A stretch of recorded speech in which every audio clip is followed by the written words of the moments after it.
कुशमण्डल हे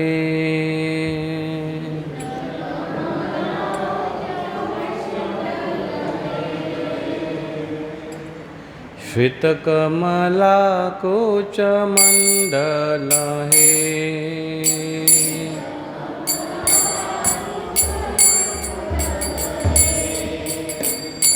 धृतकुण्डल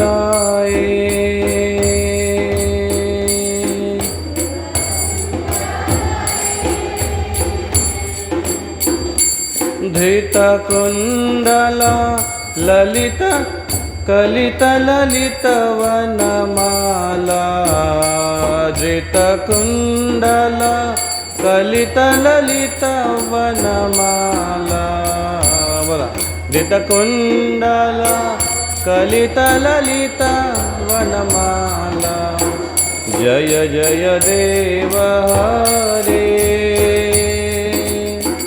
जय जय देव हरे बोलो बोलो जय जय देव हरे जय जय देव हरे।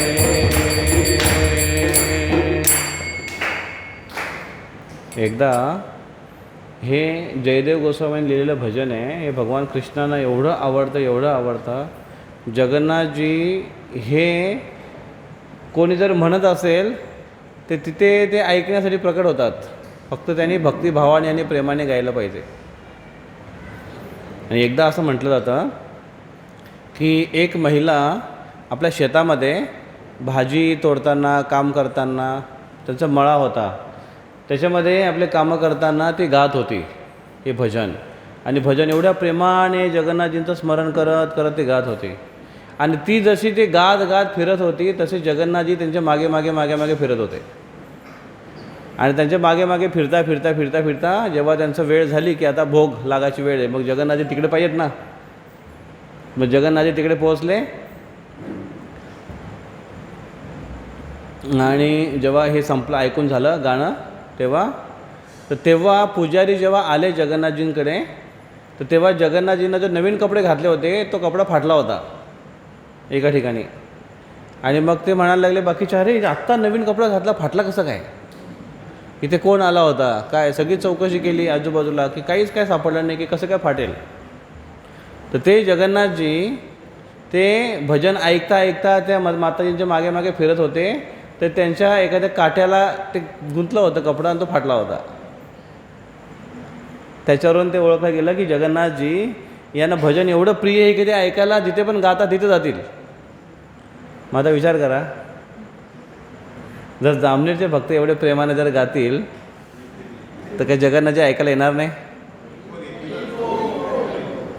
तेवढ्या प्रेमाने गा, म्हणजे तुमचं बघून मला पण उत्साह येईल तसं गायला.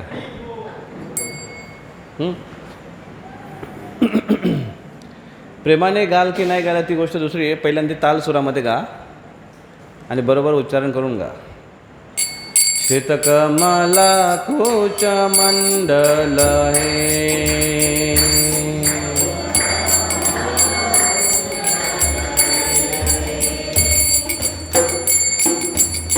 श्वेतकमला कुचमण्डल हे श्वेतकमला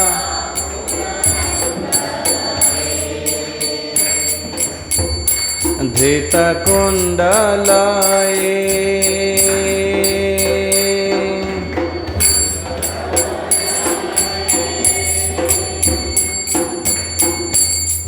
धृतकुण्डल कलित ललित वनमाला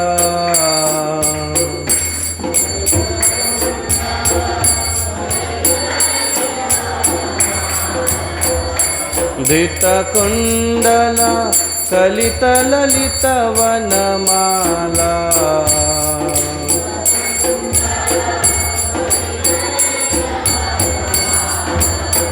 जय जय देव हरे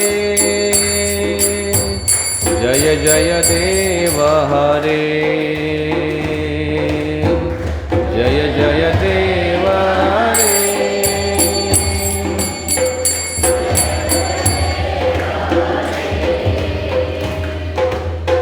दिनमणि मंडल मंडन हे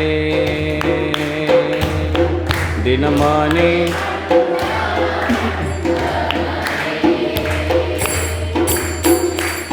भवखंडन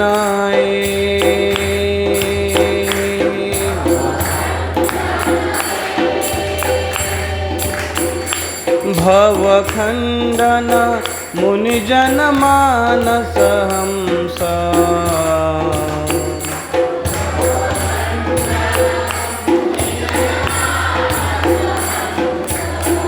जय जय देव हरे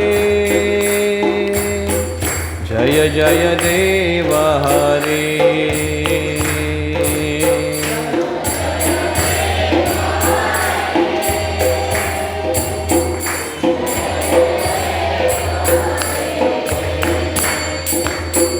कालिया विषधर गंजन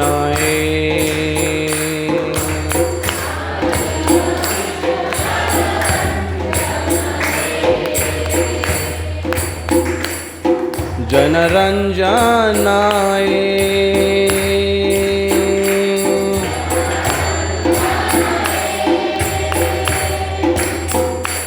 जनरंजन यदुकुल नलिन दिनेश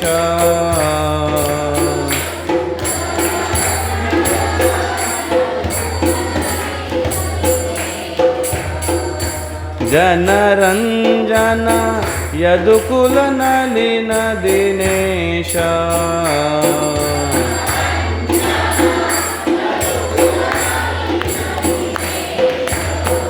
जय जय देव हरे जय जय देव हरे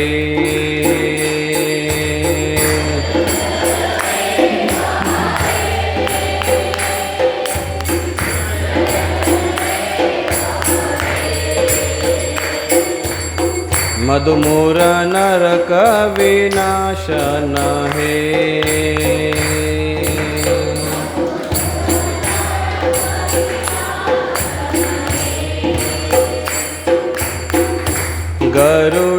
गरुडासनाय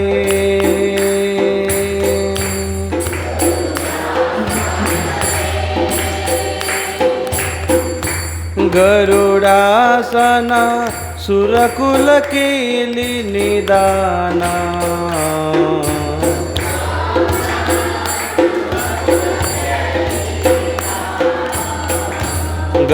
गरुडासना सुरकुल कीली निदाना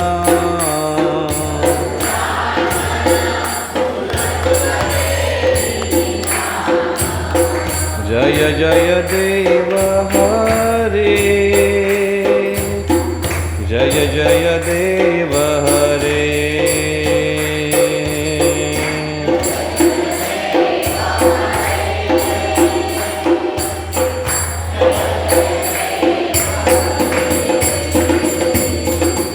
अमल कमल दल लोचन हे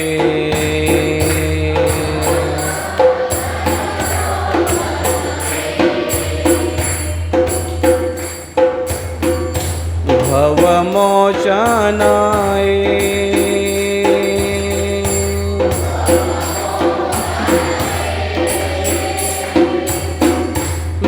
भवमोचन त्रिभुवन भुवन निधाना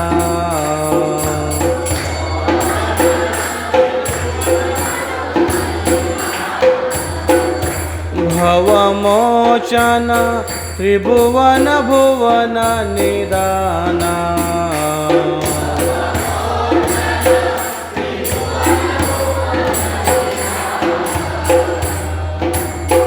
जय जय देव हरे जय जय देव हरे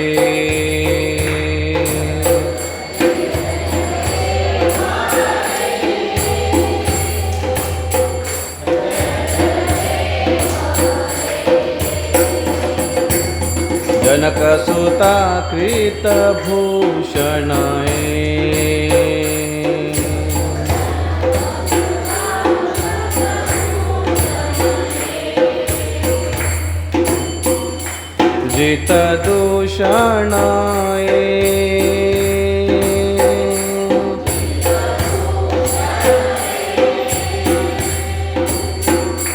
जित दूषण समर शमित दशकंठ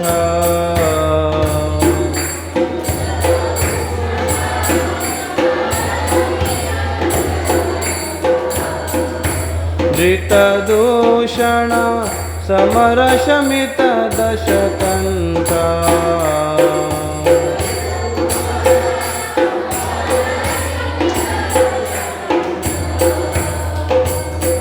जय जय देव हरे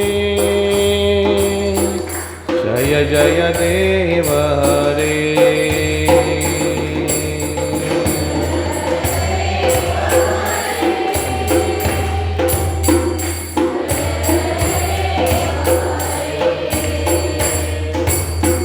अभिनव जलधर सुंदर हे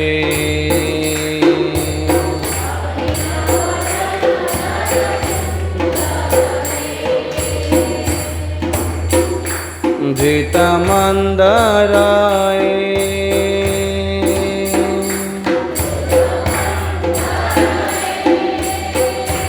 जित मंदरा श्रीमुख चंद्र चकोरा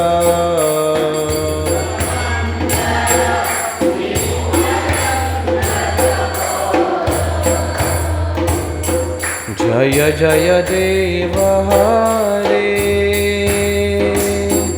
जय जय देव हरे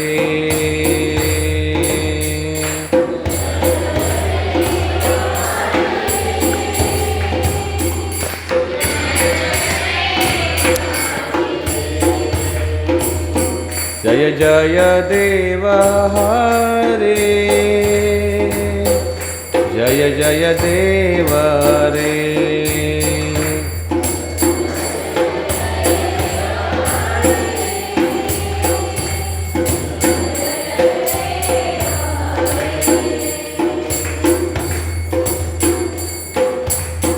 तव चरणे प्रणता वयम् इति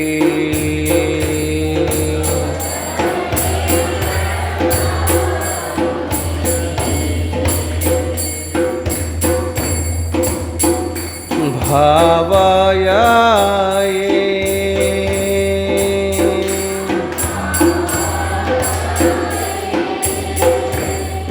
भावाये कुरु कुशलं प्रणतेषु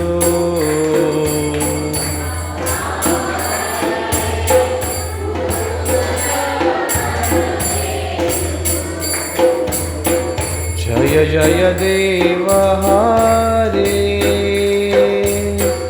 जय जय देव हरे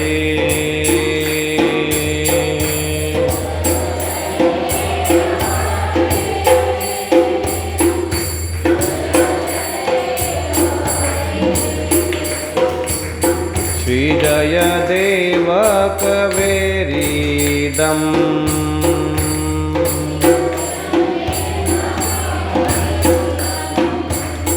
श्री जयदेव कवेरीदं कुरुते मुदम्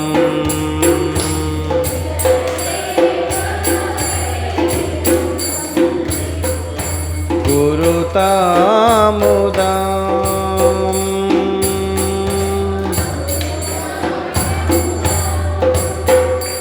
कुरुता मुदं मङ्गलमुन्वद्गीताम्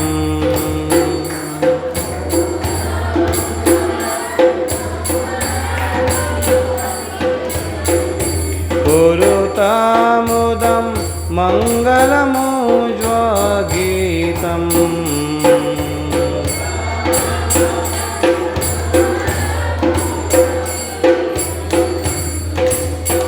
जय जय देव हरे जय जय देव हरे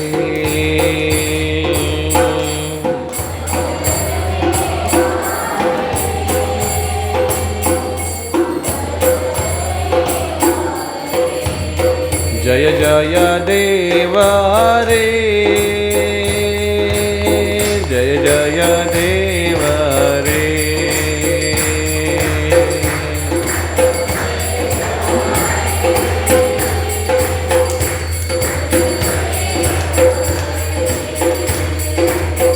श्वेतकमलकुचमण्डलये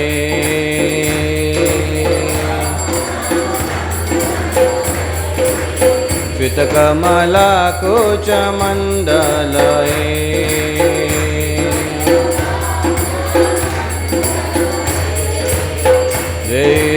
श्वेतकुण्डलये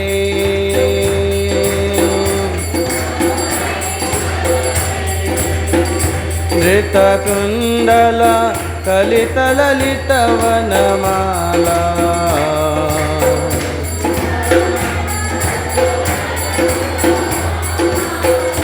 धृतकुण्डल कलितललितवनमाला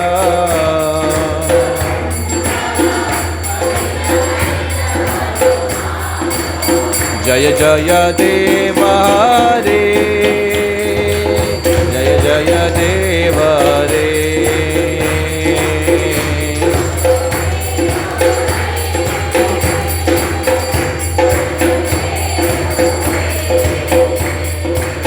जय जय देव रे जय जय देव रे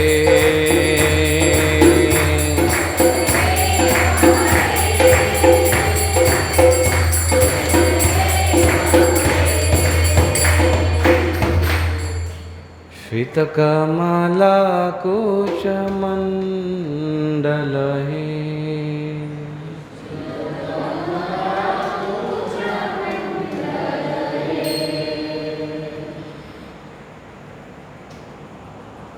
जय श्री जयदेव गोस्वामी की जय।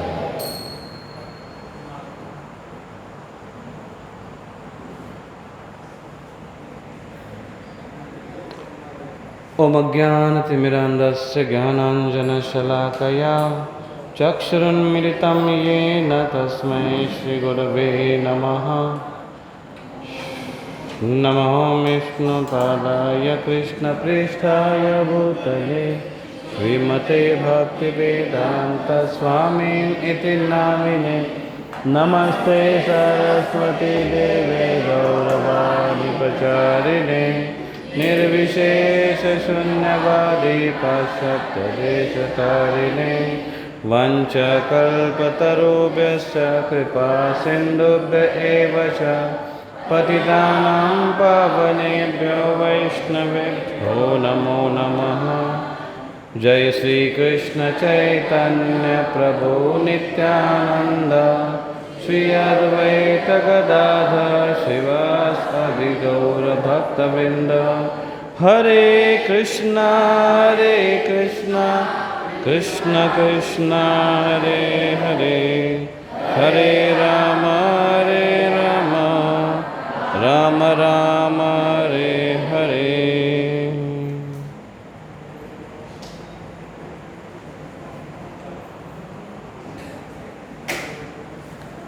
मुखं करोति वाचालं पंगुं लङ्घयति गिरिं यत्कृपातमहं वन्दे श्रीगुरुदीनतारिणम्।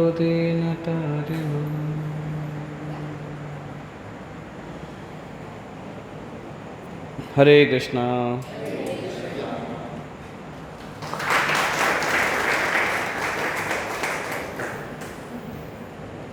किशोर फार खुश आहे आज।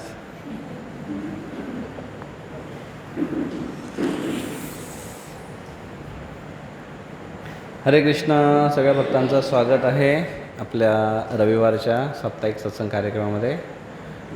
आणि मागच्या वेळेस आपण चर्चा केली होती। काय चर्चा केली होती मागच्या वेळेस आपण? ऑनलाईन प्रोग्राममध्ये कोण कोण प्रेझेंट होता? कारण माझ्यासमोर मोबाईल नव्हता। 1 2 3 4 5 6 7 8 ओके। तर आपण जगन्नाथजी भगवंतांच्या काही लीला चर्चा केली आपण। आणि लालबेग आणि सालबेगची स्टोरी घेतली होती, आठवतं? आणि भगवान जगन्नाथ कसे जाती धर्म बघत नाहीत आणि भगवंत प्रत्येकाचं रक्षण करण्यासाठी तत्पर असतात, तिथे येतात।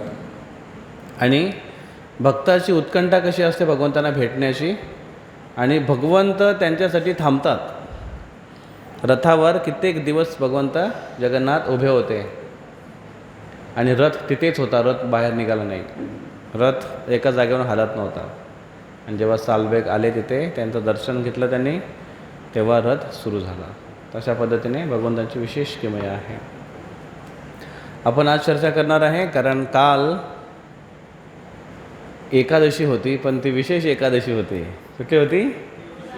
आषाढी एकादशी. आषाढी कार्तिकी भक्तजने येती असं एक अभंग आहे.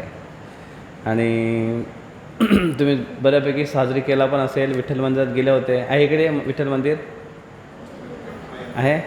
गेले होते सगळे? दर्शन घ्यायला गेले होते का नाही? टाईम नाही भेटला. गेले होते. कोण कोण गेला होता? अरे वा, बरेच भक्त गेले होते. तर भगवान विठ्ठल हे पांडुरंग ज्यांचं नाव आहे. विठ्ठल म्हणजेच कृष्ण आहेत, जे विटेवर उभे आहेत म्हणून विठ्ठल आहे.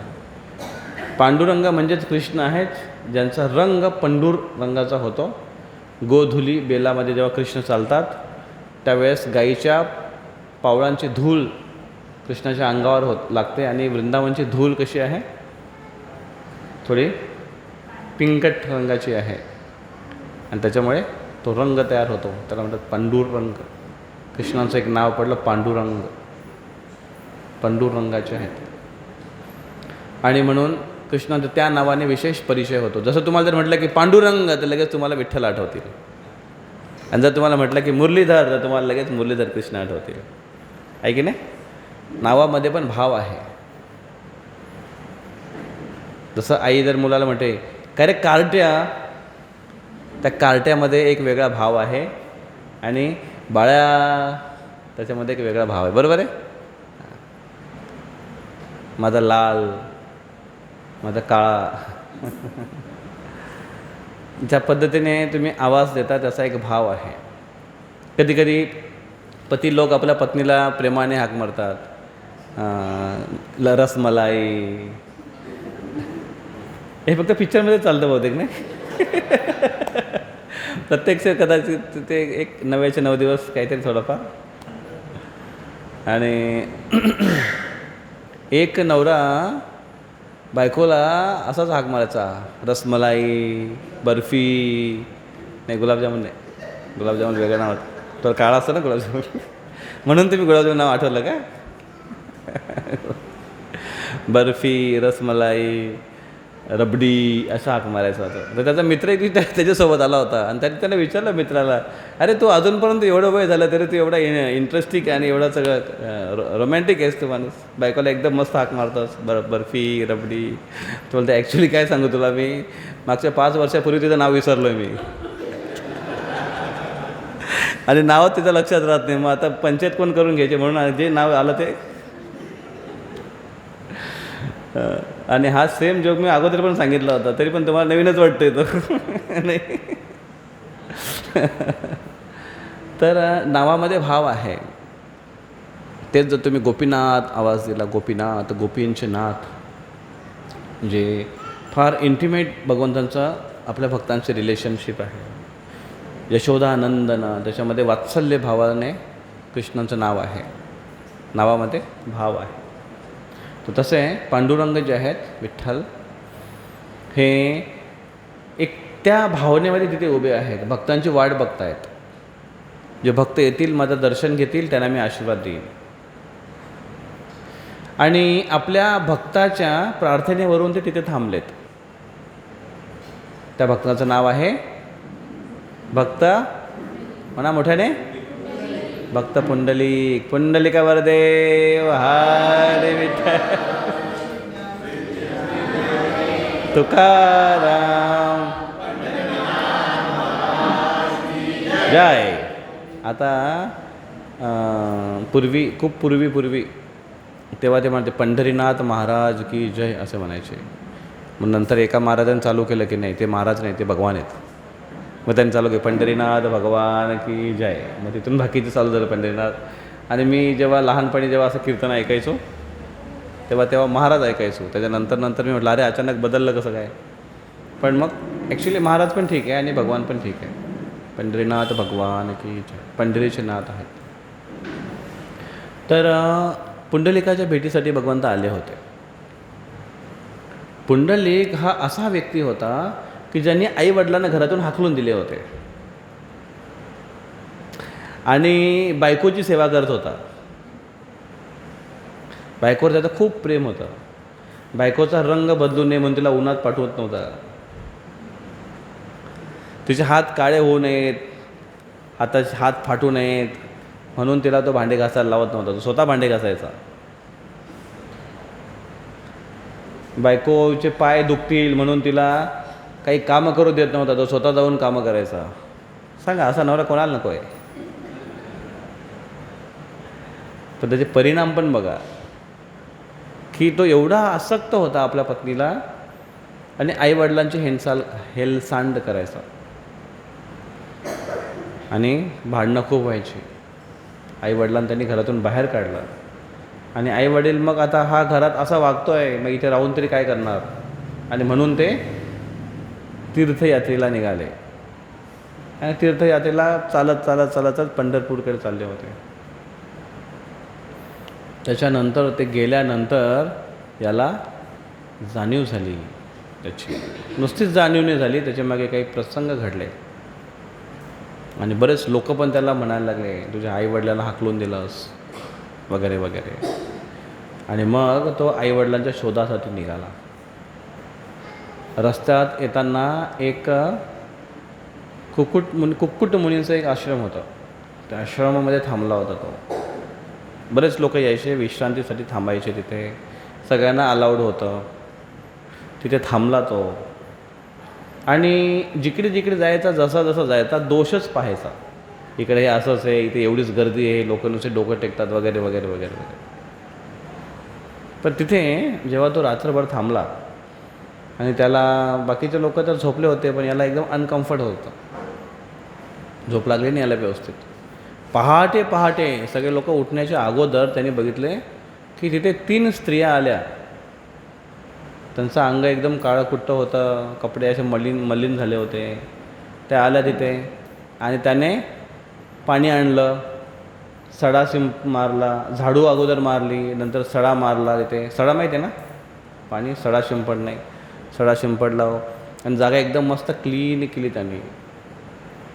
आणि हे सगळं त्याने केल्यानंतर आश्चर्याची गोष्ट, चमत्कार असं घडलं की त्या स्त्रिया ज्यांचे कपडे असे मलिन होते आणि ज्या काळ्या पडल्या होत्या, त्यांचा चेहरा चमकायला लागला आणि कपडे पण त्यांचे एकदम स्वच्छ झाले आणि एकदम दिव्य तेजस्वी दिसायला लागले. हे त्याला आश्चर्य वाटलं. तो लगेच त्यांच्याजवळ गेला आणि त्यांना म्हणतोय की मी तुम्हाला येताना बघितले, तुम्ही कशा होत्या आणि आता तुमचं एवढं तेज दिसत आहे, तर हा काय चमत्कार आहे? ॲक्च्युली त्या आश्रममध्ये हा जेव्हा अगोदर आला आणि कुक्कुट मुनींना, महाराजांना भेटला आणि महाराजांना तो म्हणत होता, काय काय विचारत होता आणि महाराजांनी म्हटलं की हा एकदम गया गुजरा आहे. आणि महाराजांनी त्यांना म्हटलं की ठीक आहे, तो राहा इथे. त्याच्या प्रश्नाचे उत्तर देण्याच्या ऐवजी त्याला इथे राहण्यासाठीच सांगितलं. आणि जेव्हा त्यांनी रात्री हा दृश्य बघितला आणि जेव्हा तो विचारायला गेला त्या स्त्रियांना की तुमचा हा रूप बदललं कसं काय, काय विशेष, याच्या मागचं काय इतिहास आहे, आणि त्याने सांगितलं की ॲक्च्युली तू आमच्याशी बोलायची तुझ्या लायकीच नाही आहे, पण तुझ्या आश्रमामध्ये थांबला आहेस, त्यांची विशेष कृपा आहे की तू आम्हाला पाहू तरी शकलास किंवा आमच्याशी बोलू तरी शकतोस. आणि मग त्यांनी सांगितलं की आम्ही 3 मोठ्या नद्या आहेत, गंगा, जमुना, सरस्वती, अतिशय पवित्र नद्या आहोत. आणि जो कोणी येतो आमच्यामध्ये स्नान करतो आणि त्याचे पाप आमच्यामध्ये सोडून जातो, आणि त्याच्यामुळे आम्ही मलिन होतो. दिवसभर आंघोळ लोक करतात आणि आमच्यामध्ये पाप सोडून जातात, आणि आम्ही रोज इथे येतो, ते मलिन कपडे आणि मलिन आमचा अवतार घेऊन इथे येऊन या आश्रममध्ये सेवा करतो, वैष्णव सेवा करतो, साधूंची सेवा करतो, आणि त्याच्या प्रभावाने आम्ही स्वतःला पवित्र करतो. हे जेव्हा त्यांनी ऐकलं की ज्या आश्रममध्ये राहून, ज्या साधू संतांच्या संगतीमध्ये पवित्र नद्या, अपवित्र नद्या ज्या सध्या झाल्या त्यासुद्धा पवित्र होतात. त्या ऋषींची, साधूंची काय महिमा असेल याचा त्याला अनुभव आला. आणि वैष्णव सेवेचं काय महात्म्य आहे हे त्यांनी समजावून घेतलं. आणि त्या देव्यांनी त्यांना सांगितलं, पण तू ही गोष्ट काय समजशील? तुझ्यासारखा निर्लज्ज माणूस या गोष्टी काय समजू शकतो? ज्याने आपल्या आईवडिलांना भगवंतांचे एवढे चांगले वैष्णव, त्या वैष्णवांना ते तुझे आई वडील असून सुद्धा तू त्यांना घरातून बाहेर हाकलून दिलंस, तुला हे गोष्टी सांगून काय फायदा?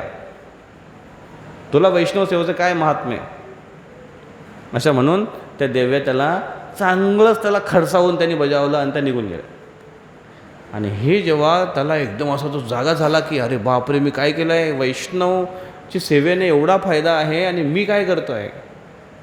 आणि मग दुसऱ्या दिवशी सगळ्यांना उठायची वाट बघत होता की काय सेवा करू मी, कशी सेवा करू. कारण सेवा करण्यासाठी पण एक योग्यता लागते. कारण बऱ्याच वेळा सेवा करायला जातो आणि काहीतरी उलटं झालं तर मग अपराध होऊन बसतो सेवेच्या नावाखाली. म्हणून सेवेची एक ट्रेनिंग पाहिजे.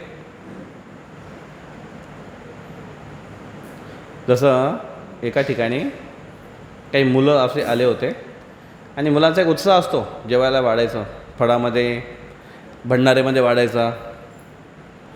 तर मंदिरामध्ये एक मुलगा असा वाढत होता. मी प्रसाद घेत होतो आणि तो असा वाढायला आला, काहीतरी प्रसाद होता आणि वाढताना त्यांनी असा वाढत होता. त्याचा हात होता इकडे त्याला असं दिलं आणि इकडे त्याला असं देतो.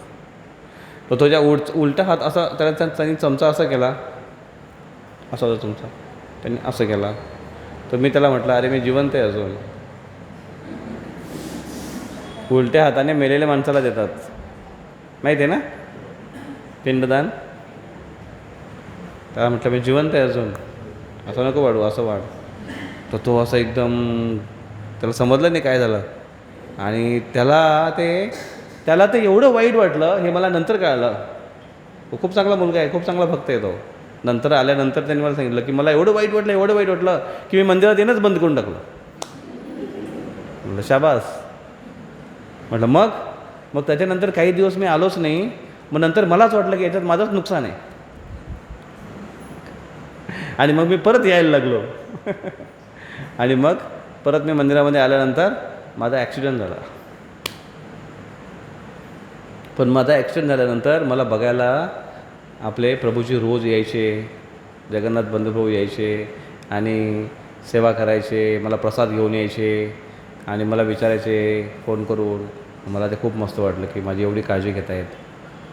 मग त्याच्यानंतर मी मंदिरात यायला लागलो. मी त्याच्यानंतर मंदिर कधीच सोडलं नाही.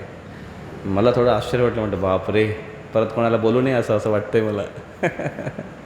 पण जर ट्रेनिंग नसेल तर उलटा होऊ शकतो त्याचा परिणाम. परत ही पण ट्रेनिंग पाहिजे की सेवा करताना किंवा व्यवहार करताना काहीही होऊ शकतं. बोलण्यामध्ये एखादी गोष्ट एवढी गंभीरतेने लावून घेऊ नये. ही महत्त्वाची ट्रेनिंग आहे. नम्रता ही महत्त्वाची ट्रेनिंग आहे. कारण व्यवहारामध्ये कुठे ना कुठे तुम्ही म्हणता ना की भांड्याला भांडं आहे की नाही. आणि ज्यांना भांडं वाजवण्यामध्ये इंटरेस्ट आहे त्यांचे भांडे जास्त वाजतात, आहे की नाही. आता भांडे सगळ्या माता लोक घासतात म्हणून तुम्ही माताजीकडे बघून हसू नका की त्याच भांडं वाजवतात, त्यांच्यामुळे भांडणं होतात, असं नाही. पुरुषांसाठी पण काहीतरी एक काढून टाका, नवीन तयार करा काहीतरी. डोक्याला डोकं लागलं, पुरुष लोक फार डोकं लावत असतात ना. डोक्याला डोकं लावलं म्हणजे डोकं खराब होतं, किंवा डोक्याला डोकं लावलं म्हणजे डोकं फुटतं, असं होतं खूप वेळा. ही पण ट्रेनिंग आहे की कशा छोट्या छोट्या गोष्टीने आपण वाईट वाटून घेऊ नये. किंवा कधी एखादा ओरडला, कधी एखादा रागावला, आपल्या फायद्यासाठी आहे ते, हे पण लक्षात घेतलं पाहिजे आपण, आहे की नाही. नाही तर खूप वेळा वाईट वाटतं. आपल्याला कधी काय वाटेल हे कोणालाच माहिती नाही आहे. आणि आपल्याला काय वाटलं हे दुसऱ्याला काय वाटलं की नाही वाटलं हे काय माहिती नाही आपल्याला. त्याच्यामुळे जरी वाटलं तरी पण त्याला सांगायला पाहिजे. भले आपल्याला त्याला पटलं नाही पटलं, पण आपल्याला वाटलं ते त्याला सांगून टाकायला पाहिजे की प्रभूजी असं असं घडलं, तुम्ही अशाच्या बोलण्याने मला असं असं वाटलं. मग ते त्याचं क्लॅरिफिकेशन देतील की नाही ते असं होतं, याचं कारण असं आहे की नाही. मग सकाळ होईपर्यंत वाट बघितली आणि मग कुकुट मुनींची वाट बघत होते की ते कधी भेटतील मला बोलायला. आणि मग त्यांना जाऊन ते सगळे त्यांनी इतिहास सांगितला की काल असं असं सकाळी पहाटे असं असं घडलं, ह्या गोष्टी घडल्या, अशा असं झालं होतं. आणि तेव्हा कुकुट मुनी त्यांना म्हटले की हो वैष्णव सेवेचं महात्म्य आहे, पण तुला हे सांगून काय फायदा. परत ते त्याला खडसवायला लागले, त्याला रागवायला लागले. तू अतिशय भयंकर अपराध केला आहे, तुझ्या आईवडिलांना घरातून बाहेर काढले जे भगवंतांचे खूप चांगले भक्त आहेत. वैष्णव सेवा हा सर्वोच्च धर्म आहे आणि सर्वात महत्त्वाची सेवा आहे की जी भगवंतांना खूप आवडते. भगवंतांना जर आपण खुश करू इच्छितो, संतुष्ट करू इच्छितो आणि जर वैष्णवांना संतुष्ट करत नाही किंवा वैष्णवाची सेवा करत नाही, भगवंतांना संतुष्ट करणं फार कठीण. एखाद्या मुलाला तुम्ही चॉकलेट द्या किंवा त्याची थोडी स्तुती करा, त्याचे पॅरेंट्स त्यांना जास्त खुश करायची गरज नाही, ते ॲटोमॅटिकली खुश होऊन जातात. अरे हा चांगला माणूस आहे, माझ्या मुलांना चॉकलेट देतो, माझ्या मुलांबद्दल चांगलं बोलतो, खुश होतात. तसं वैष्णव भगवंतांचे मुलं आहेत. आणि एकदम ठिकाणावर आला आणि लगेच परत वापस निघाला आईवडिलांना शोधण्यासाठी. शोधतोय. ॲक्च्युली काय झालं, त्याला काही अशी तो पण त्या आईवडील पण त्याचे तीर्थाला गेले ना, त्याला पण वाटलं मी पण जाऊ तीर्थाला. तो पण तीर्थाला निघाला होता. रस्त्याला येताना त्यांनी कुकुट मुनीच्या आश्रममध्ये हा प्रताप बघितला. डोळे उघडले, खाडकन आईवडिलांना शोधायला निघाला. आईवडिलांना शोधता एका ठिकाणी आलं आणि कळालं की इथे आईवडील थांबलेत. एका आश्रममध्ये एकाच्या आश्रयाला थांबले होते. तिथे जाऊन त्यांची समोर दंडवत प्रणाम टाकला, लोटांगण घातलं, माफी मागितली, रडला आणि आईवडिलांना घेऊन आला वापस. आईवडील म्हटलं की आम्हाला विठ्ठलाचं दर्शन घ्यायला जायचं आहे, तेवढं तर काम करू शकतोस.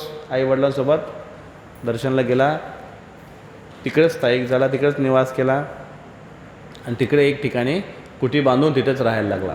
आईवडिलांची छान सेवा चालू केली आणि भगवान पांडुरंगांचा नामस्मरण सुरू केलं. हरे कृष्ण कृष्ण कृष्ण हरे हरे, हरे राम राम राम हरे हरे. भगवान विठ्ठल विठ्ठल विठ्ठल नाम. विठ्ठल तर तेव्हा विठ्ठल झाले नव्हते, पण भगवान कृष्णांचं नाम सुरू केलं.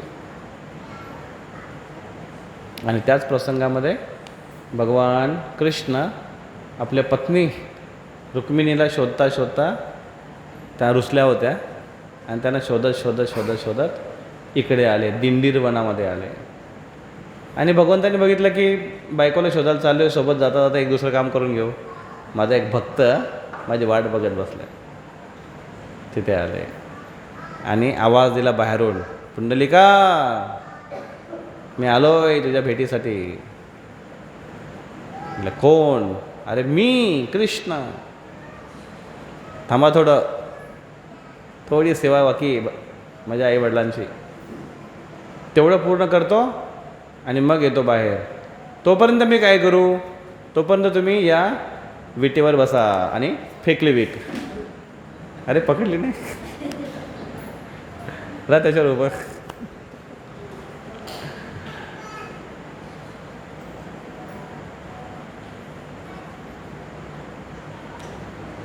आणि भगवंत त्या विटेवर उभे राहिले आणि पुंडलिक थोड्या वेळाने बाहेर आला आणि भगवंतांना साष्टांग दंडवत प्रणाम केला. आणि भगवंता तुम्ही दर्शन दिलं, त्यांची खूप सुंदर शब्दामध्ये स्तुती केली. आणि मग भगवान कृष्ण म्हटले की मी खूप खुश आहे तुझ्या सेवेने, तू मला खूप खुश केलंस, सांग काय पाहिजे. ते म्हटले की भगवंता तुम्ही आलेत ना, तुम्ही इथेच थांबा. आणि इथे केव्हापर्यंत? जोपर्यंत तुमचे भक्त येतील. पुढच्या युगामध्ये आणि कलियुगामध्ये पण तुमचे भक्त येतील, त्यांना दर्शन देत राहील. भगवान म्हटलं ठीक आहे तथास्तु. आणि भगवंत थांबले तिथेच. स्वयंभू विग्रह येते, प्रत्यक्ष विठ्ठल थांबले आणि त्यांचा विग्रह रूपामध्ये रूपांतरण झालं. हे पुंडलिक मागच्या जन्मामध्ये मुचकुंद नावाचे राजा होते.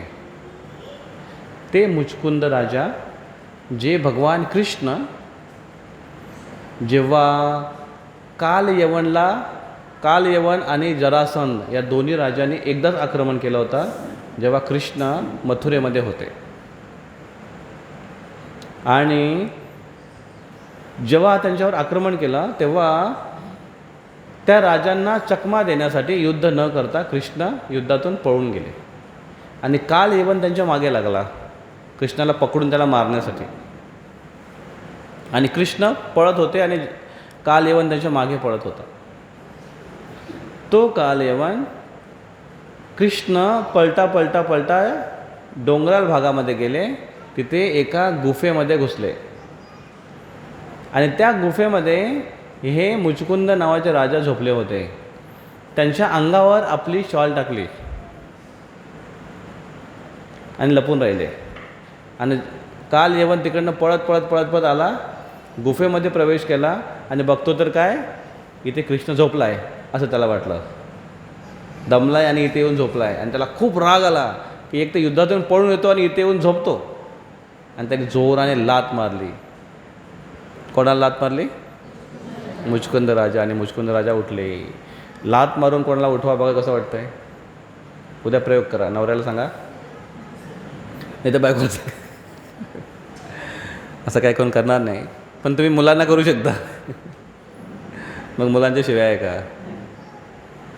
कसं वाईट वाटतंय. अरे लात मारून उठवणं हा काय प्रकार आहे का? लात मारली जोरात. आणि किती निद्रेमध्ये होते ते, एकदम डीप स्लीप, घोर निद्रेमध्ये होते. लात मारली जेव्हा तेव्हा त्याची झोप भंग झाली आणि डोळे पुसत जेव्हा ते उठले आणि उठल्याबरोबर त्यांच्या डोळ्यातून एक दिव्य तेज बाहेर आलं. एक भयंकर अंगार बाहेर आला, अग्नी. आणि त्या अग्नीने कालयवन तिथेच जळून भस्म. आणि कृष्ण बाहेर आले. आणि जसं कृष्ण बाहेर आले, मुचकुंद राजाने बघितले की भगवान कृष्ण स्वतः आले. त्यांना प्रणाम केला आणि सांगितले की भगवंता तुम्ही मला खास दर्शन देण्यासाठी येत आले, खूप खूप धन्यवाद. माझ्या डोळ्याच्या पारणे फिटले. आणि भगवान कृष्ण विचारतात की पण हा काय तुझ्यामध्ये चमत्कार आहे की तुझ्या डोळ्यातून कसा तेज निघाला, जसं काही माहीतच नाही असं विचारताय कृष्ण. मला काय स्टोरी सांग. आणि मुचकुंद राजा म्हणतात भगवंत तुम्हाला सगळं काय माहिती आहे, पण तरी तुम्ही विचारताय म्हणून मी सांगतो. पूर्वी मुचकुंद राजा आहे, मी आपलं राज्य करत होतो. त्यावेळेस स्वर्गावर राक्षसांचं आक्रमण झालं आणि देवतांनी माझी युद्धकला पाहून, शौर्य पाहून मला मदतीसाठी बोलवलं.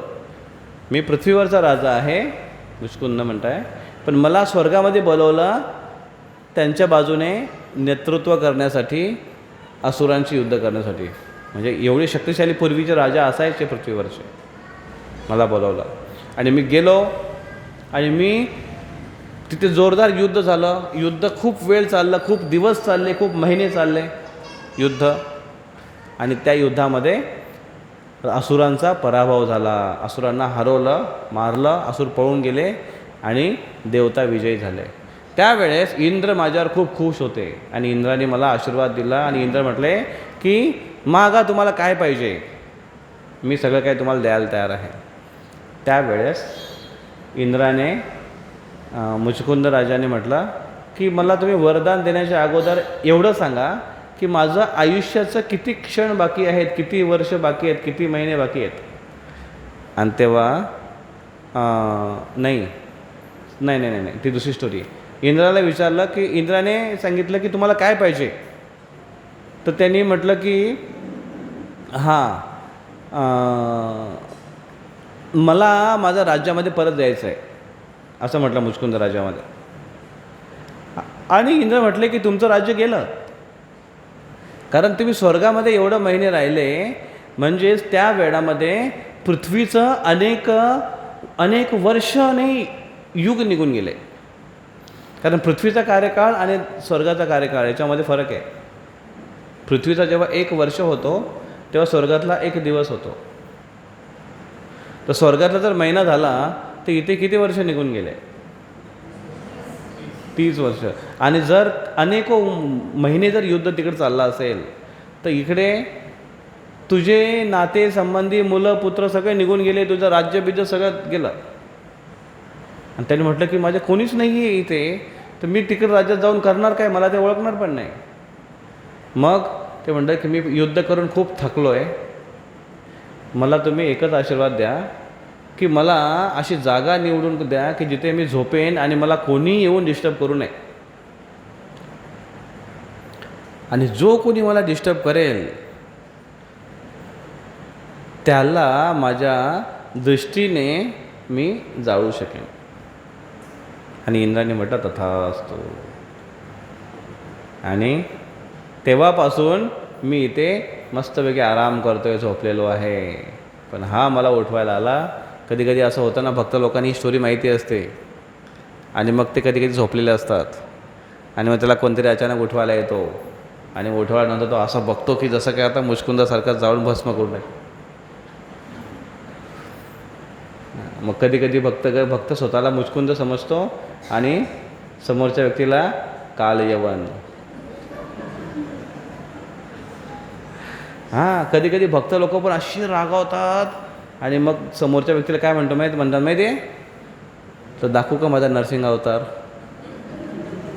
असे पण भक्त लोक कधी कधी डायलॉग मारत राहतात.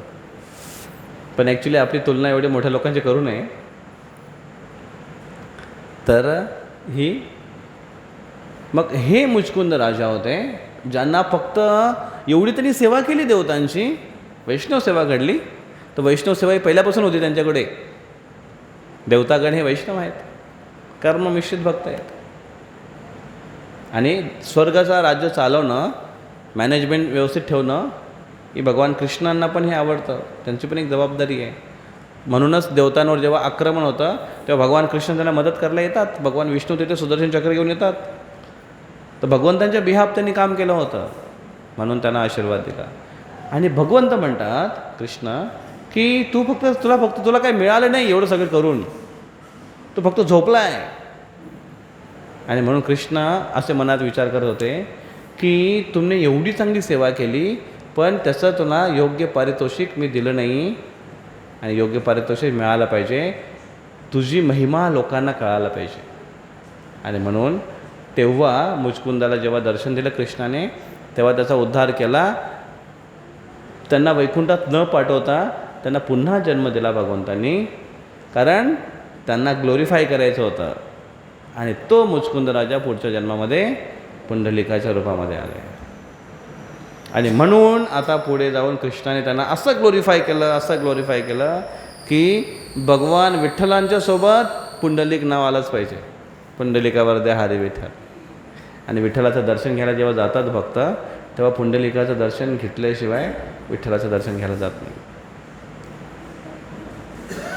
ही भक्तांची महिमा आहे. भक्तांची महिमा भगवंत दाखवतात आणि भगवंतांची महिमा भक्त दाखवतात. म्हणून भक्त आणि भगवंत या दोघांचा संबंध फार घनिष्ठ आहे. असं आपण स्वतःसाठी समजू नये. भक्त आणि भगवंत ऐकलं का? प्रभूने काल सांगितलं काय सांगितलं? भक्त आणि भगवंताचा संबंध फार दृढ आहे. म्हणून मी भक्त आहे, सावधानीने माझ्याशी व्यवहार करा. नाही, आपण स्वतःला असा वैष्णव म्हणून त्याचा गैरफायदा घेऊ नये. इतरांना आपण वैष्णव समजून त्याच्याशी व्यवहार करावा की नाही, हा व्यक्ती भगवंताचा खूप चांगला भक्त आहे, माझं कर्तव्य आहे की मी त्याची सेवा केली पाहिजे. मग सुरुवातीला मुचकुंद राजांनी जी सेवा केली ती देवतांची सेवा केली. आणि देवता हे भगवंताचे शुद्ध भक्त नाही आहेत. कर्म मिश्रित भक्त म्हणजे काय? जे भगवंताची भक्ती तर करतातच, भक्तियुक्त कर्म करतातच, पण त्याच्यामध्ये त्यांना काहीतरी पाहिजे मोबदल्यात. आणि त्या इच्छेने ते भगवंताची सेवा करतात. आणि भक्तीचे ज्या पद्धतीने भगवंतांच्या प्रती आसक्ती आहे त्याचे काही थर असतात, लेवल असतात, स्तर असतात. फिअर, डिझायर, ड्युटी अँड लव, हे 4 लेवल आहेत. पहिला आहे भय, दुसरा आहे इच्छा, तिसरा आहे कर्तव्य आणि चौथा आहे प्रेम. या 4 प्रेरणा आहेत कुठले पण कार्य करण्यासाठी. भय, इच्छा, कर्तव्य, प्रेम. मुलं शाळेमध्ये गृहपाठ घेऊन येतात, कुठलं कारण आहे 4 पैकी? भय.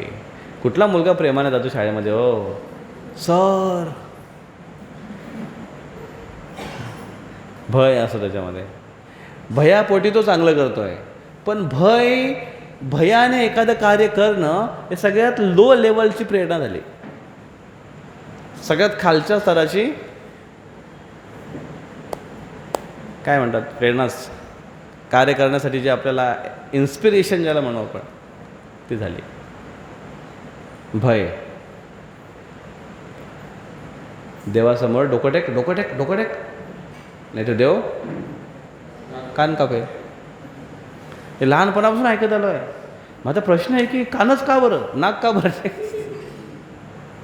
कान कापेल का बरं, कानच का बरं? कान बरं असतो पकडायला असा.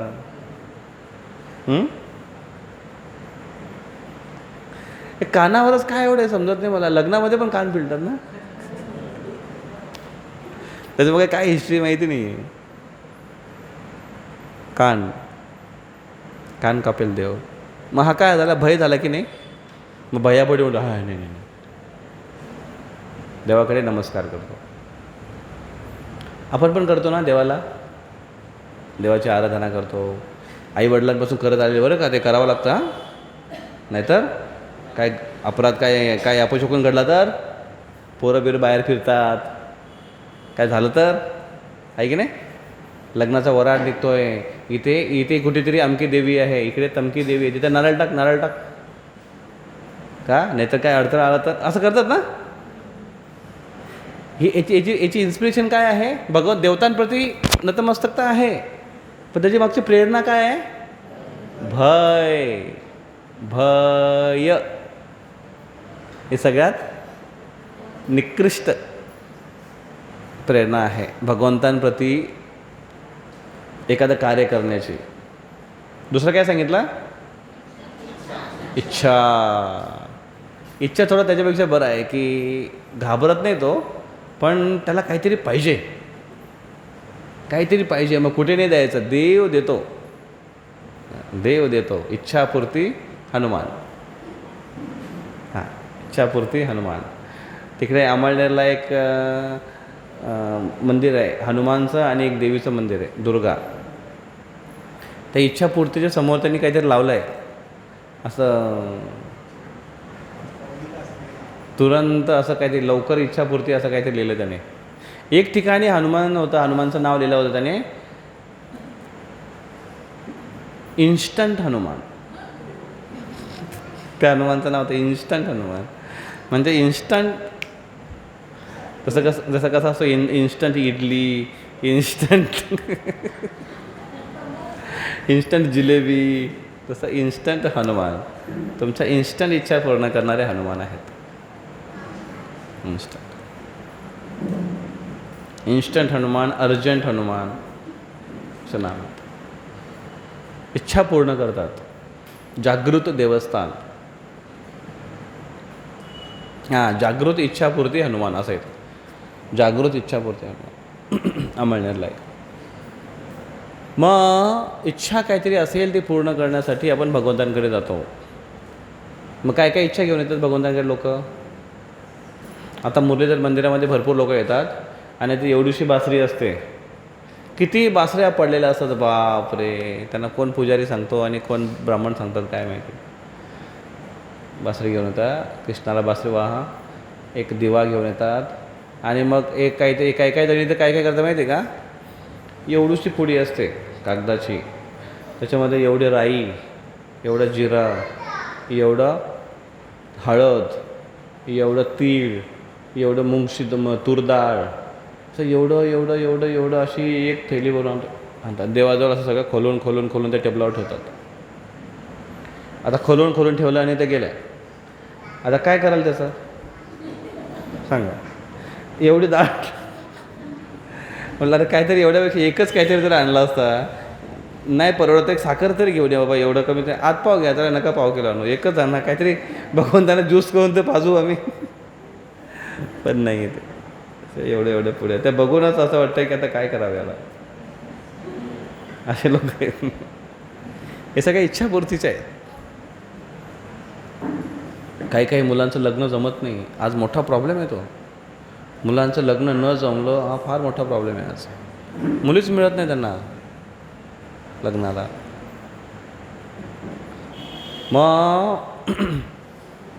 मग ते असं काहीतरी घेऊन येतात, एखादा मोराचा पीस मुरलीधरांना. मोराच्या पीसच्या बद्दल मला एक चांगला पीस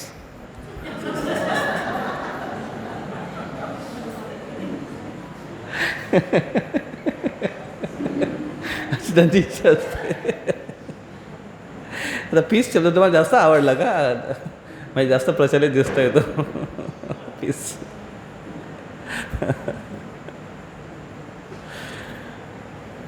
आता तुम्ही सांगा किती घाट्याचा सौदा आहे भगवंताजवळ. तुम्ही एक नुसतं मोराचा पीस आणला आणि मला कृष्णांना म्हणाल तुम्ही की मला एक चांगला पीस. शक्य नाही ते. भगवंत पण तुम्हाला असा एक रद्दीतलाच पीस देणार आहेत.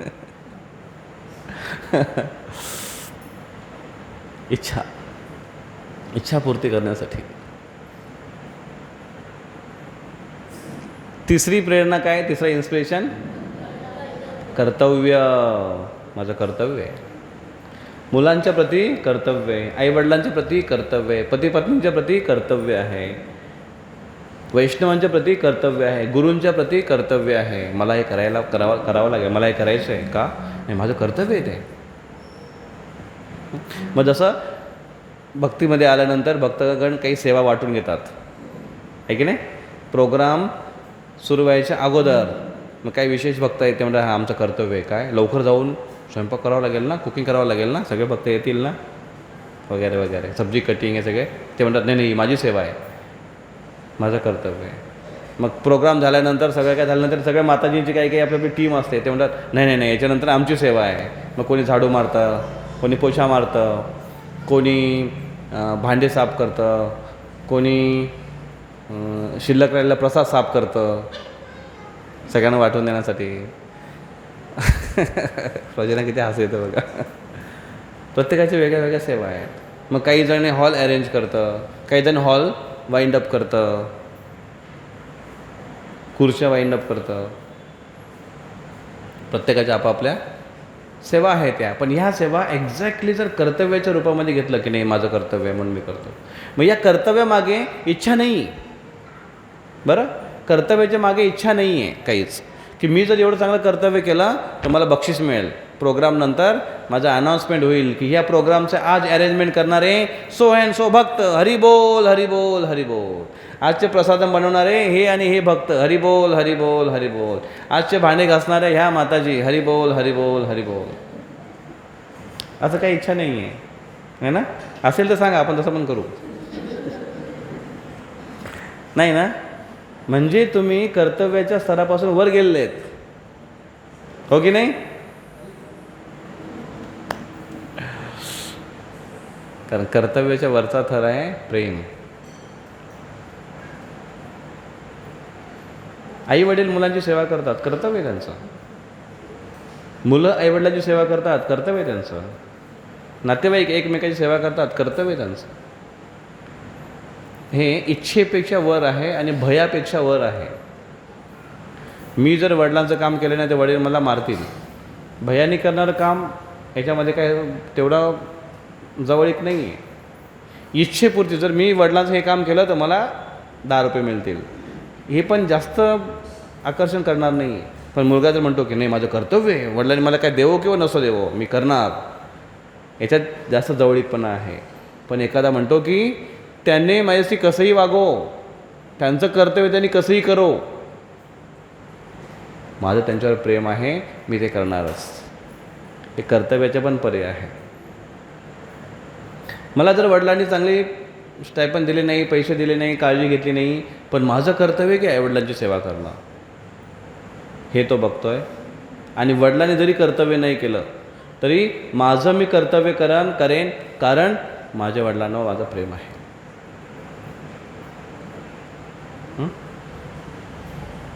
प्रेम. तसं भगवान कृष्णांनी मला काय देवो की नसो देवो, माझं कृष्णांवर प्रेम आहे. ही सगळ्यात वरची भावना आहे भगवंतांप्रती आदान प्रदान करण्याची, आणि हे कार्य केलं. मग इथे देवता जे आहेत, कुठून आलो आपण, हे देवता कुठल्या स्तरामध्ये येतात कृष्णाच्या प्रती सेवा करण्यामध्ये? तिसऱ्या, कर्तव्य. ते भीतीने कृष्णाची सेवा करत नाही, इच्छेने सेवा करत नाही, पण ते म्हणतात की दिस आर आवर ड्युटीज. का? इंद्राची ड्युटी आहे पाऊस पाडणं, वायुदेवाची ड्युटी आहे हवेचं नियंत्रण करणं, सूर्यदेवाचं नियंत्रण आहे पूर्ण ब्रह्मांडाला प्रकाश देणं, चंद्राचं कर्तव्य आहे काय देणं? शीतलता देणं आणि रस प्रदान करणं. रस, चंद्र रस प्रदान करतो. अशा पद्धतीने प्रत्येक देवतांचं आपापलं कर्तव्य आहे. आणि भगवंतांच्या या सृष्टीच्या मॅनेजमेंटमध्ये देवतागण हे HODs आहेत. HODs, head of the department. आणि त्यांच्याकडे विशेष जबाबदारी आणि विशेष शक्ती आहे ज्याने ते कार्य करतात. अशा पद्धतीने देवतांचं एक स्थान आहे. अशा देवतांची सेवा केली, ती सेवा कृष्ण विसरले नाही. आता शुद्ध सेवा करण्याची आणि शुद्ध भक्तांची सेवा करण्याची संधी मिळाली. शुद्ध भक्तांची सेवा केल्याने व्यक्तीचा उद्धार होतो. साक्षात भगवंतसुद्धा येतात दर्शन देण्यासाठी. पण शुद्ध भक्तांची सेवा जर डायरेक्ट शोधायला गेलो, कोण आहे शुद्ध, कोण आहे शुद्ध, मला तुमची सेवा करायची आहे, जी पण संधी अवेलेबल आहे तिथे जर आपण ती सेवा केली आणि सेवा करण्याची वृत्ती जेव्हा भगवंत बघतील, सेवा करण्याप्रती जेव्हा प्रेम भगवंत बघतील, तेव्हा भगवंत खुश होतील आणि शुद्ध भक्तांची संगती आणि त्यांची सेवा पण प्रदान करतील. म्हणून सेवा जिथे भेटेल, जशी भेटेल, करायला आपण तयार असायला पाहिजे. कुठल्या स्तरावर? भय, भय, इच्छा, कर्तव्य की प्रेम? कुठल्या स्तरावरची सेवा, कुठल्या स्तरावर राहून सेवा केली पाहिजे? प्रेम. मग त्या प्रेमामध्ये भांडणं होत नाही. मीच का करतो, मीच का करते, ती का करत नाही, तो का करत नाही, हेवे दावे नसतात. मला करायला चान्स मिळालं, माझं सौभाग्य आहे, असा तो व्यक्ती स्वीकार करतो. आणि जेव्हा भगवंत असा त्याचा भाव बघतात, तेव्हा त्याला शक्ती पण प्रदान करतात आणि संधी पण प्रदान करतात शुद्ध वैष्णवांची सेवा करण्यासाठी. तर अशा पद्धतीने भक्त पुंडलिक यांच्या जीवनातून असे अनेक आपल्याला धडे शिकायला मिळतात. आणि खूप मोठी स्टोरी आहे तिकडे. दिंडीर वनाची एक वेगळी स्टोरी आहे. दिंडीर नावाचा एक असुर होता, त्याची वेगळी स्टोरी आहे. भगवंत तिथे येण्याचं कारण एक आहे, पण त्याच्या मागची पण कथा आहे की त्या का रुसल्या रुक्मिणी देवी वगैरे वगैरे वगैरे. पण भगवान कृष्ण आता पांडुरंग आता पंढरपूरला आले, तेवढं मात्र ठीक. चंद्रभागा, भीमा नदी वाहत वाहत आली भगवान पांडुरंगाचं दर्शन घेण्यासाठी. भीमा नदी ही भगवान शिवजी, जे भीमाशंकर आहेत, भीमा भगवान त्यांचं शिवजींचं नाव आहे, त्यांच्या अंगाला घाम सुटला खूप. त्यांनी जेव्हा त्रिपुरासूर नावाच्या असुराचा वध केला, भयंकर असुर होता, फार भयंकर युद्ध चालत आहे, काही वर्ष युद्ध चालत आहे, आणि भगवान शिवजींनी त्याचा वध केला. त्यावेळेस त्यांच्या अंगाला फार घाम फुटला आणि त्या घामाने ज्या धारा निघाल्या त्याची नदी बनली. किती घाम असेल, पण ते भगवान शिवजींचं घाम होतं, ते आपल्यासारखं घाम नव्हतं. त्याची नदी बनली तर फार मोठा प्रॉब्लेम होईल. आणि ती नदी जी वेगाने वास सुटली तिकडनं, असा जोराने आवाज करत निघाली ती. पण जेव्हा तिला इच्छा होली की इकडनं मी वाहते तर भगवान पंढरपूर पांडुरंगाचं दर्शन घेईन, पण मग तिथे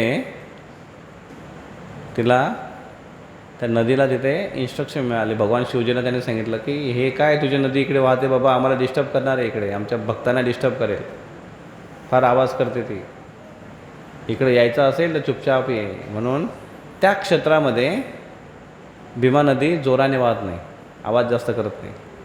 आणि तिने म्हटलं तरी पण ती पांडुरंगाचा करून ती म्हणे मध्ये यायचं नाही आहे, तू जाताना तिकडनं असा बाहेरून जा.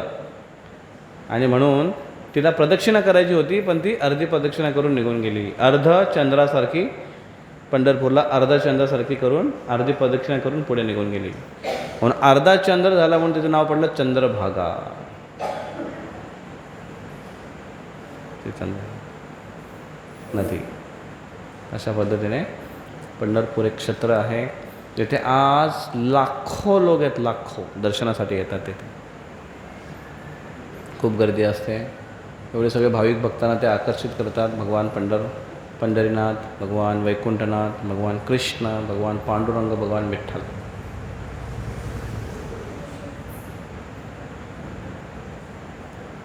तुमच्यापैकी किती जण गेल्यात पंढरपूरला? हात वर करा. पंढरपूरला किती जण गेलेत? सगळे गेलेत. मागच्या वेळेस आपली यात्रा होती, कोण कोण आला होता? तू म्हणताय भगवान कृष्ण हे भक्तांसाठी व्याकुळ असतात आणि भक्त भगवंतांसाठी व्याकुळ असतात आणि प्रेमाने त्यांना आळवीत असतात. एक सुंदर भजन आहे, ज्या भजनामध्ये संत जनाबाई भगवान पांडुरंगांना म्हणते, भगवंता काय ब्रेकफास्ट घेणार तुम्ही? आणि आमच्याकडे काय असं खूप जास्त काही नाही आहे, आणि म्हणून आमच्याकडे एक साधे तुम्हाला माहिती आहे नाचणी काय असतं? नाचणी एक कडधान्य आहे. काय ते? भरड धान्य आहे. अच्छा, कडधान्य मिलेट आहे. ओके. आणि तुम्हाला जोंधळा माहिती आहे काय? जोंधळा माहिती आहे? हां, मग ते जोंधळा पण एक प्रकारचा कडधान्य आहे. इथे एक भजन आहे ज्याच्यामध्ये ती भगवंतांना विचारते की भगवंत जनाईच्या घरी काय खायला येतात बघा. हे आम्ही लहानपणी ऐकायचो आणि गायचो. मला ती ट्यून लक्षात आहे अजून, पण ती ट्यून तुम्हाला एक वेगळी वाटेल. बघू तुमच्या लक्षात येते का? नाही आले तर उत्तम, पण गाण्याचा प्रयत्न करा माझ्या मागे. याच्यामध्ये बऱ्याच चुका आहेत. मी गाईन त्या पद्धतीने तुम्ही गा. जिथे जिथे चूक आहे तिथे तुम्हाला लगेच कळेल. गायचा? ओके.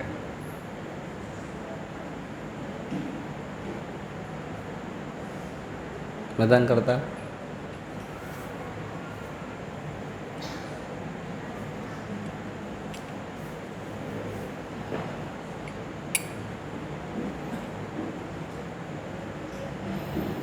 जोंधळ्याच्या भाकरीला सवलय न्यारी,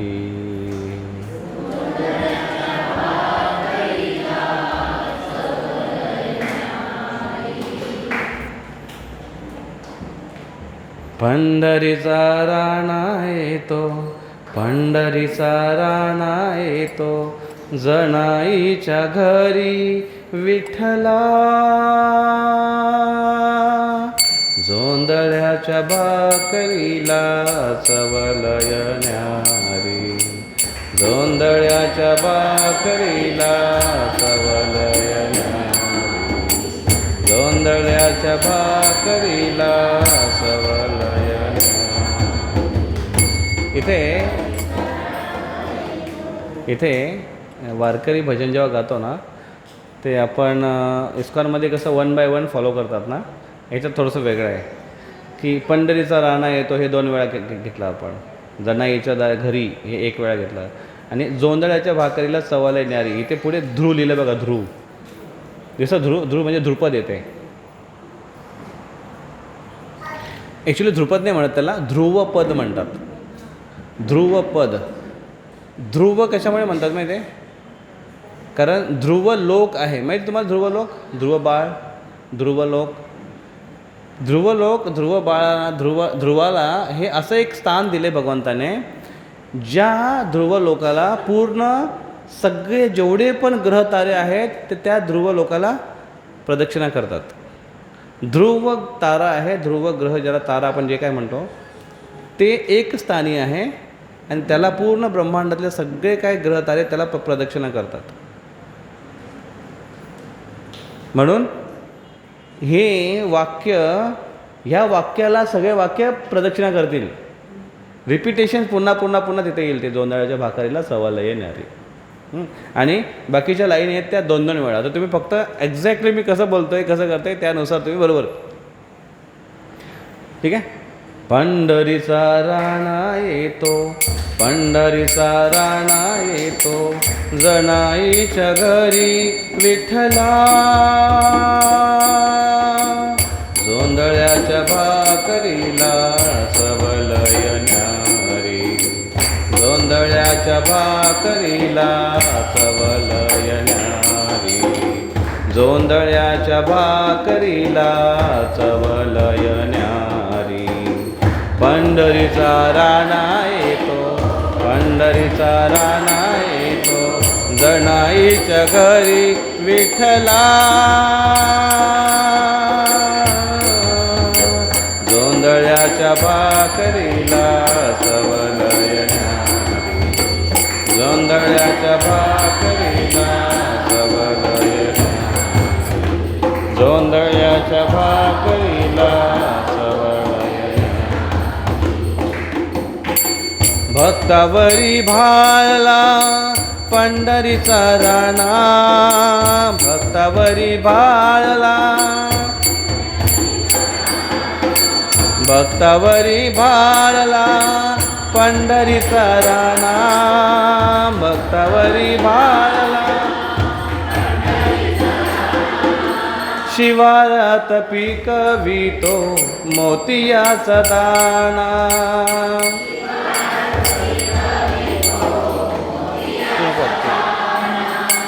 शिवारात पिकवितो मोतियाचा दाना,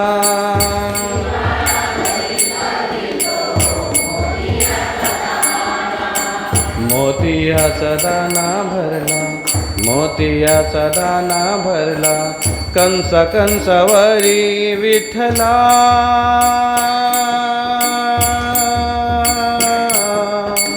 जोंधळ्याच्या भाकरीला चवलय न्यारी, जोंधळ्याच्या भाकरीला चवलय न्यारी, जोंधळ्याच्या भाकरीला चवलय न्यारी. मोतियाचा दाना भरला, मोतियाचा दाना भरला, कंस कंसावरी विठ्ठला,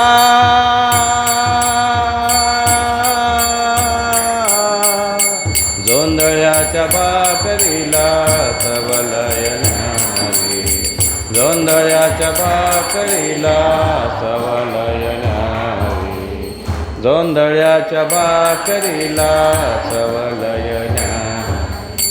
जनाईच्या जात्यावरती गाऊनिया गाणी,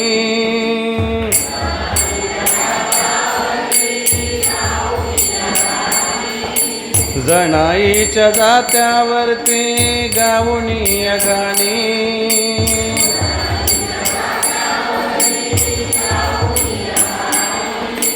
पांडुरंग गेला बाई वेचवय शेणी.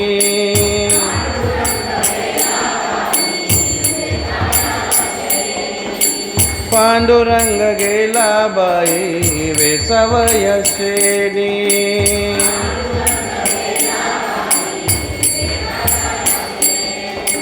जनी म्हणे देवाता, जनी म्हणे देवाता, काय वाढुन्यारी विठ्ठला.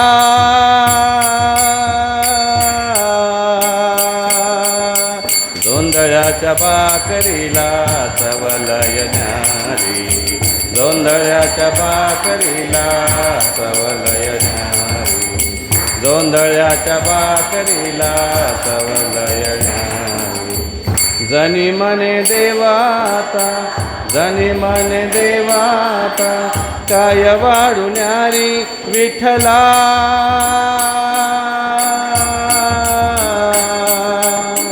जोंधळ्याच्या भाकरीला चवलय न्यारी, जोंधळ्याच्या भाकरीला चवलय न्यारी, जोंधळ्याच्या भाकरीला चवलय न्यारी. पंढरीचा राणा येतो, पंढरीचा राणा येतो, जनाईच्या घरी विठ्ठला.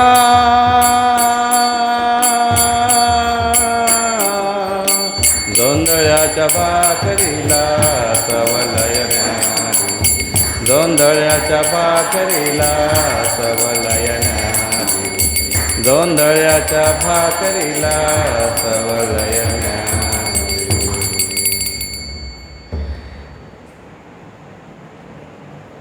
श्री विठ्ठल भगवान की जय.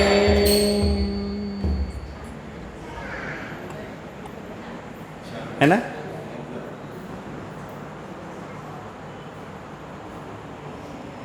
असे मी काल बरेच भजन गायले.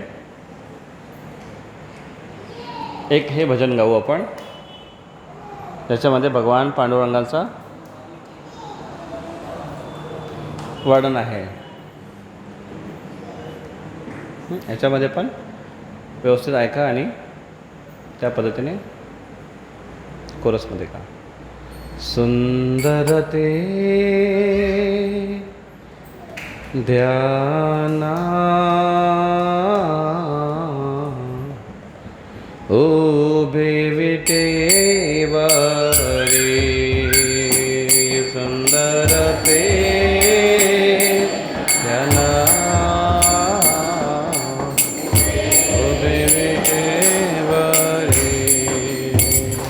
सुंदर ते ध्याना उभे विटेवरी, सुंदर ते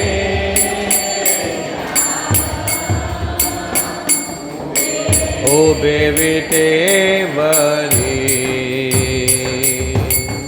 करकटावरी ठेवनिया,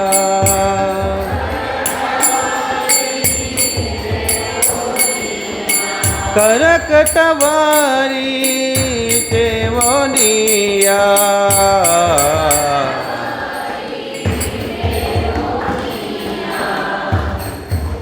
जिथे मी पुढे कंटिन्यू करतो ना तिथे तुम्ही थोडं थांबा.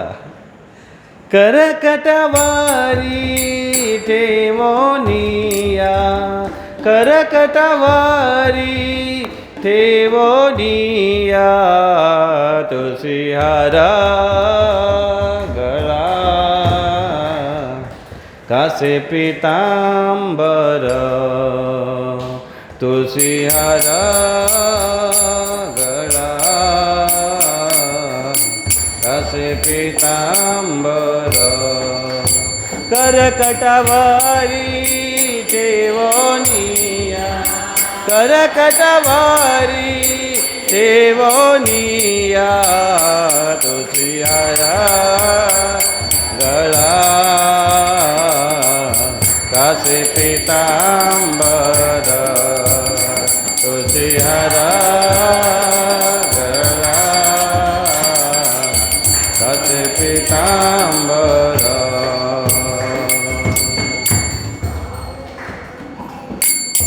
आवडे निरंतर हेची ध्यान,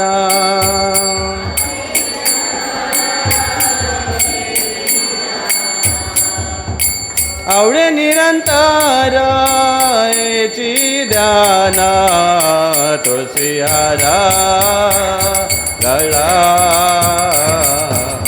कासे पीतांबर, तुळसी हारा गळा कासे पीतांबर, आवडे निरंतर हेची ध्यान, आवडे निरंतर हेची ध्यान, तुळसी हारा गळा कासे पीतांबर, तुळसी हारा गळा कासे पीतांबर, मकर कुंडले तळपती श्रवणी,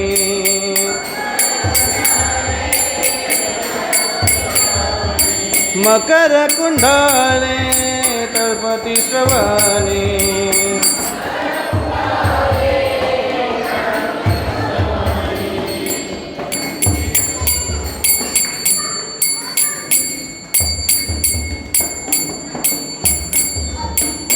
मकर कुंडले तळपती श्रावणी, मकर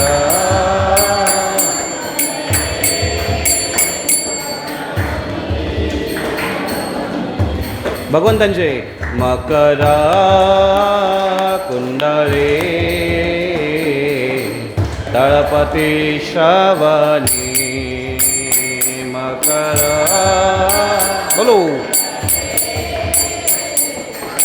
तळपती श्रावणी, कंठी कौस्तुभमानी विराजिता, कंठी कौस्तुभमानी विराजिता, तुळसी हारा गळा कासे पीतांबर, तुळसी हारा गळा कासे पीतांबर, कंठी कौस्तुभमानी विराजित बोलो, कंठी कौस्तुभमानी विराजिता, तुळसी हारा गळा कासे पीतांबर, बोलो बोलो तुळसी हारा गळा,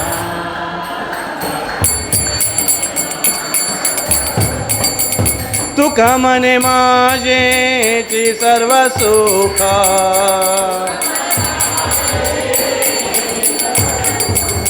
तुका मने माझेची सर्व सुख,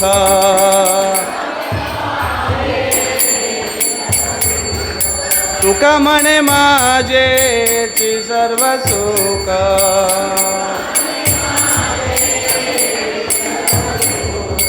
पाहिना श्रीमुख आवडीने,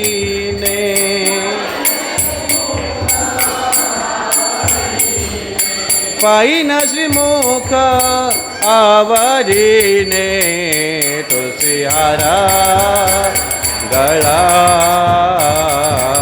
कासे पीतांबर, तुळसी हारा गळा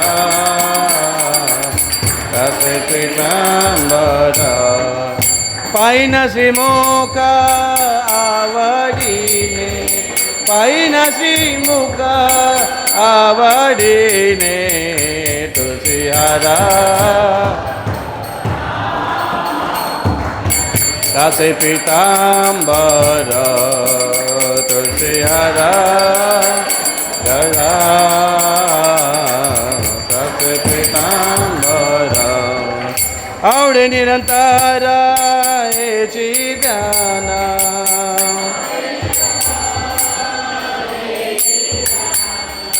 आवडे निरंतर हेची ध्यान, घ्यायची ध्याना तुळशी हरा गळा कसे पितांबर तुळशी हरा गळा कसे पितांबर तुळशी हरा गळा कसे पितांबर तुळशी हरा कसे पितांबर जय जय राम कृष्ण हरी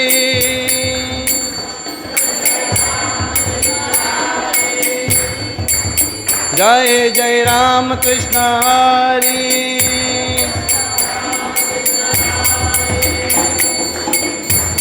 एका तालात बोला जरा जय जय राम कृष्ण हरी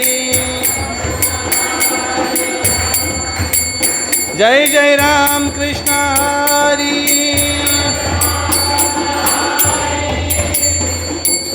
जय जय राम कृष्ण हरी काय गाताय की काय करताय तुम्ही ताल सुरमध्ये काय आहे का नाही सगळ्या स्वरांचे हातपाय तोडून टाकले हरे कृष्णा कृष्णा कृष्णा हरे हरे हरे राम राम राम हरे हरे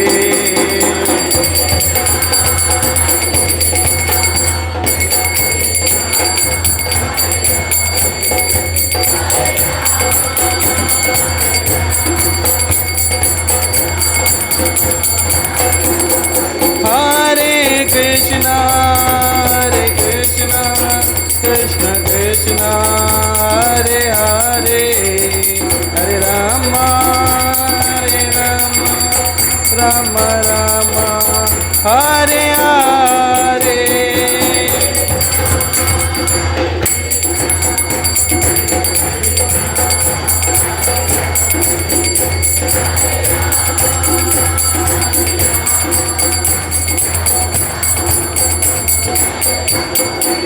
जय रुक्मिणी विठ्ठल रुक्मिणी विठ्ठल रुक्मिणी विठ्ठल जय रुक्मिणी विठ्ठल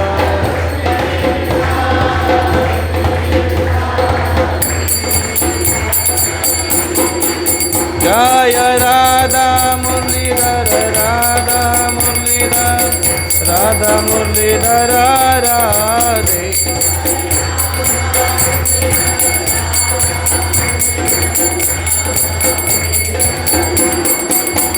जय गौरनिताय गौरनिताय गौरनिताय जय गौरनिताय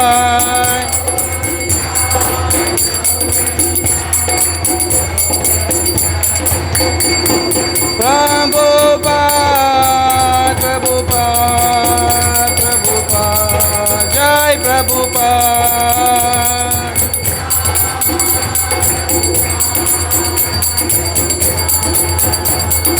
निताय गौर हरि बोल हरि बोल हरि बोल हरि बोल